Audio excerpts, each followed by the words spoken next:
Hola a todos, bienvenidos al Búnker. Hoy vamos a hablar sobre El idiota de Dostoyevsky. La novela El idiota de Fyodor Dostoyevsky podría considerarse como una de las novelas más paradójicas y personales del genio ruso. Esta novela refleja exactamente muchos de los pasajes que tiene este escritor. Bueno, muchos podrían decir también, por ejemplo, que la vida marca la experiencia literaria o la producción literaria de los escritores. Sin embargo, más allá de esa idea, resalta aquí la importancia filosófica de esas experiencias. Por ejemplo, el momento en que Dostoyevsky fue condenado a muerte y que a pocos minutos o a pocos segundos de salvarse de esa condena a muerte fue perdonado. Esa idea tiene un profundo significado político y filosófico, político, incluso religioso. Político porque le valió al zar, la figura máxima del poder de ese entonces, causar miedo en los jóvenes que estaban en contra de sus decisiones. Filosófico porque permite a Dostoyevsky generar una producción literaria que viene a reflejar o a razonar sobre la importancia del temor, del miedo o sobre el sufrimiento. De hecho, es considerado como el último artista del sufrimiento. Y religioso porque esto le valió a Dostoyevsky su conversión propia al cristianismo. Sin duda alguna, otras de las paradojas o de las ideas que a Dostoyevsky le gusta transmitir a través de esta novela, no solamente de esta novela, sino de las más encumbradas, como Crimen y Castigo o Los Hermanos Karamazov, es esa capacidad que tiene para envolver al lector sin ni siquiera que el lector pueda sospecharlo.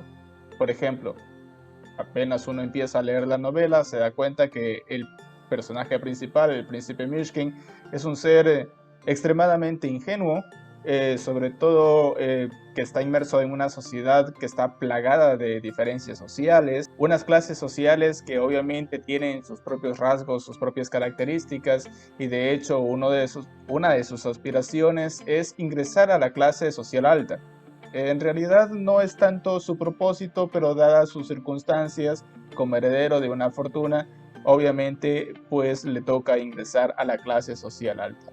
Uno de los pasajes, una especie de spoiler que voy a hacer en este momento, pero uno de los pasajes más interesantes es cuando él se reúne con la clase social alta.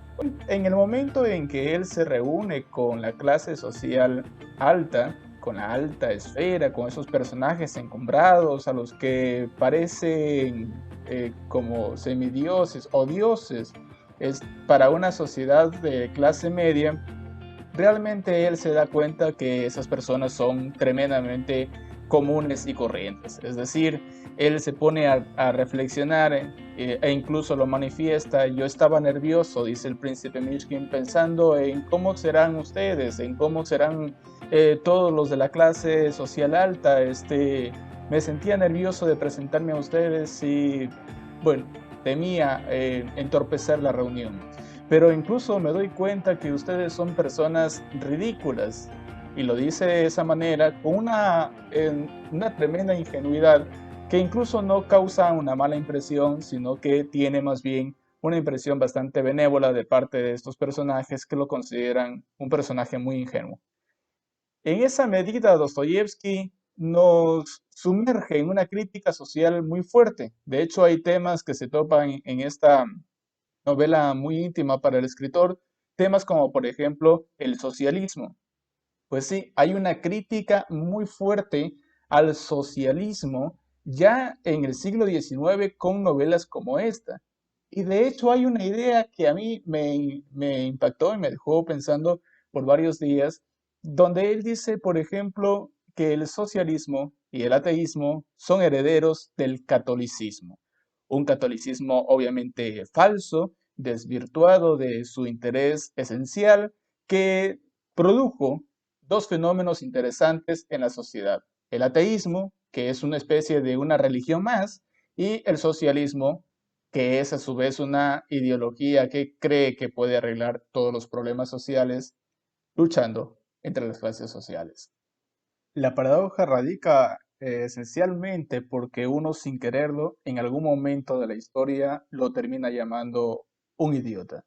Entonces, si ustedes quieren descubrir ese momento clave en que cómo es eso posible que un lector que a lo largo de 700 páginas se identifica plenamente con él, que realmente lo comprende porque es un ser muy ingenuo, que es como la utopía realizada del ser humano en su ingenuidad, en su pureza, en sus concepciones, ¿cómo es posible que ese lector que llegó a simpatizarle tanto, lo termine llamando idiota en un momento determinado?